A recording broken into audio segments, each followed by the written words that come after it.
Yes, I'm a professor of astrophysics here at UC Davis. Some people call me a rocket scientist.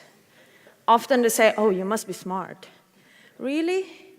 Well, maybe, but today I'm going to tell every one of you that you are all smart, and hopefully I'm going to show you that each and every one of you can be an astrophysicist. So how does one become one? I could start my story with saying, when I was 7 years old, I was watching stars with my dad, and I told him back then, I'm going to be an astrophysicist. But I won't. Rather, I'm going to start my story with a struggle that I had many times throughout my career, which is, how do you answer the question, why am I doing this? And why would somebody pay billions of dollars for me to do this? And the answer to the first question is very simple. The reason why I'm doing this is because I'm really, really excited about, and I want to learn about things we don't know. There are many things we don't know in our lives. For example, why does the economy crash? Why do we sleep? Why do woodpeckers not get a concussion when they hit a tree with 100 Gs? Well, actually, scratch that one out. A UC Davis professor won an Ig Nobel Prize explaining why exactly there is. But there is a lot of things that we still don't know. And one of the main things we don't know is things about our universe. So you, me, the air we breathe, this Earth, stars, galaxies, all the chemical elements you learned about in your chemistry class, only make up about 5% of the entire universe. 5%, that's nothing. And for centuries, we thought this is all there is. But in the last couple of decades, we realized, no, this is not all there is. There is a lot of stuff we don't know. In fact, 95% of the universe is what we know very little about. So this is like, for centuries, we thought we are studying the whole universe, so we thought we are studying the cow, but quickly we realized that all we studied was its tail. Now, here at UC Davis, we know that's not enough. And so that's why I study dark side of the universe. But how do you see something that's dark?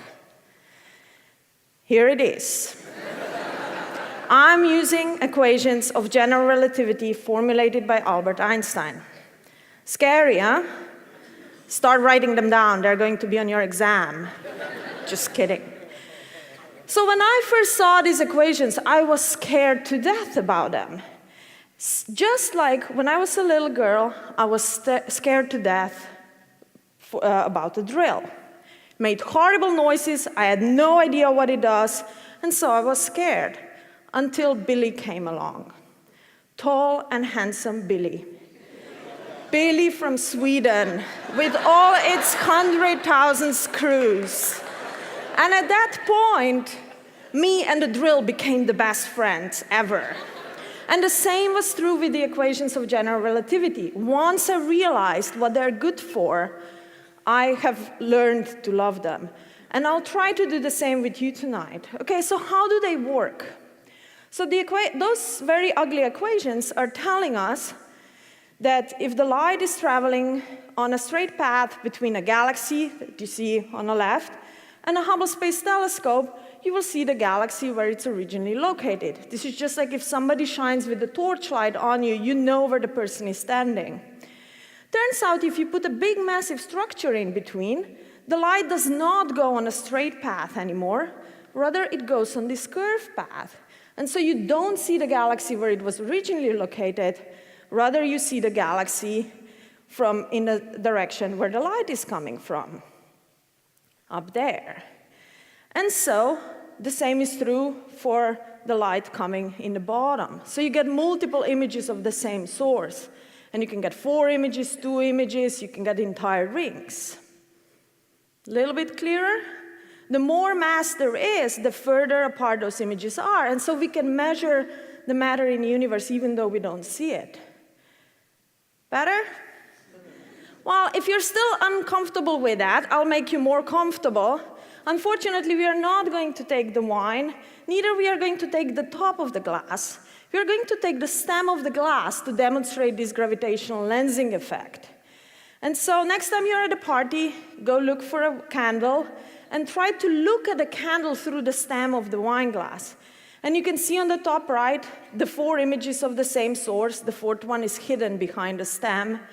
On the bottom left, you can see the entire ring forming. On the bottom right, you see the 2 images of the same candle. And it doesn't look like a candle. And the same is happening in the universe. So we have a galaxy, a blue galaxy, for example, that's being lensed by a yellow galaxy. And we get the very same combination of images in the universe. So the blue galaxy is being lensed by the red galaxy, and we can tell the mass of those galaxies. And so now I'm going to apply this gravitational lensing effect to a very special cluster of galaxies. And so what you see here is not just one galaxy, but thousands of galaxies doing lensing. And so all these orange galaxies that you see on this Hubble Space Telescope image belong to the same galaxy cluster. They're a bit difficult to see for the untrained eye. I'm going to help you. These are the 2 clumps of galaxies, 2 galaxy clusters, each containing a couple hundred galaxies that we see. And so what was remarkable, when we first saw this image taken by the Hubble Space Telescope, what was remarkable about it is that not only 1 galaxy cluster, but 2 of them.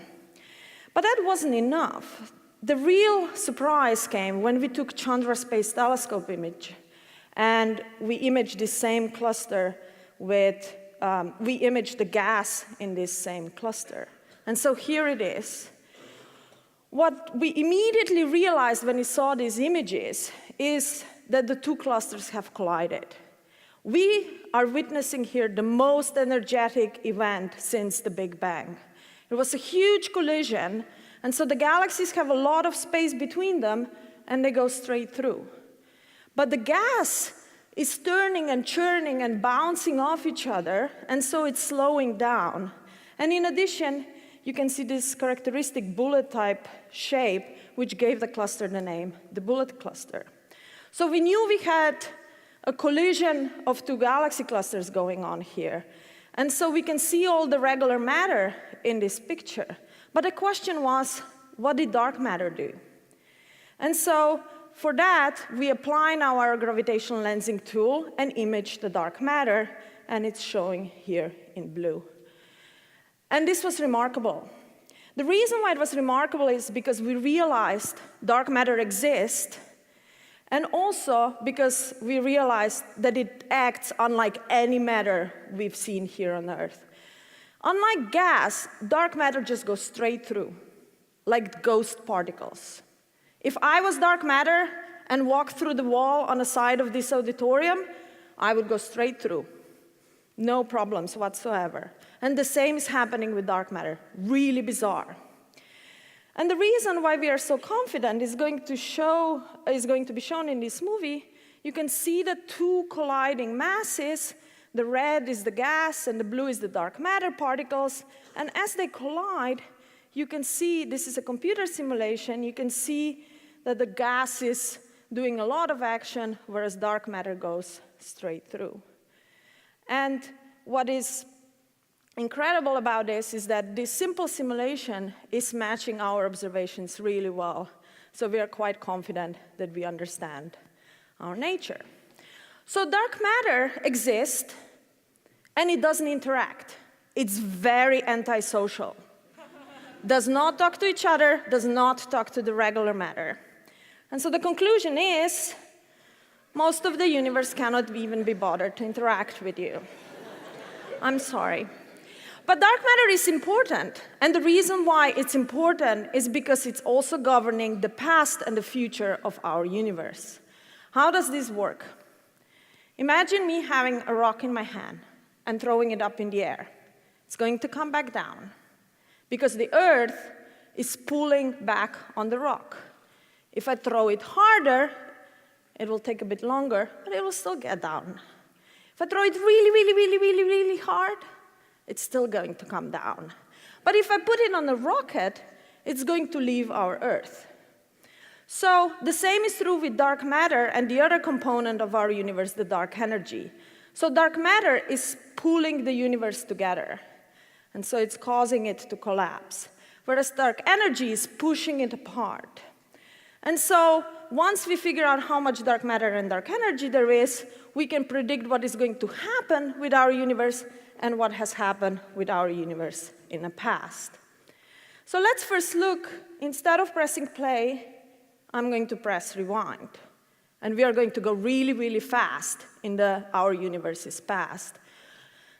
Really, really fast. All the way back to the Big Bang, which happened 30.8 billion years ago. And this is a really long time. Imagine Big Bang happening on January 1st. We are now at TEDx UC Davis, December 31st. Our galaxy on this timeline appears on April 1st. No joke. Our solar system appears on August 31st. And Homo sapiens appear 20 seconds before the midnight. The Times Square ball is 2/3 down the pole when the Homo sapiens appear for the first time. And so we figure out what the past has been, what the past of our universe is. But we also know what the future is. With all the research, we know that from now on, the universe is going to expand forever. And the astronomical research, in astronomical research, we have figured this out less than a second before the midnight. So now it's not time to pause. Now it's really the time to press play. Go out and explore. The reason why I'm doing what I'm doing is because it's exciting. Because I care about it. Because there is a lot of things to discover. Even though most of the universe is dark, I still care to play with it. But the reason why everybody else should be doing this is because in less than a second before midnight, we have discovered many wonderful things. Your cell phone camera is a result of astronomical research. Wi-Fi, internet, all this, and what the universe is made of, what is going to happen with the universe in the future, we have figured out in less than 1 second before the midnight. So go out and play, be a rocket scientist, because the best things are waiting for us where we least expect them. Thank you very much.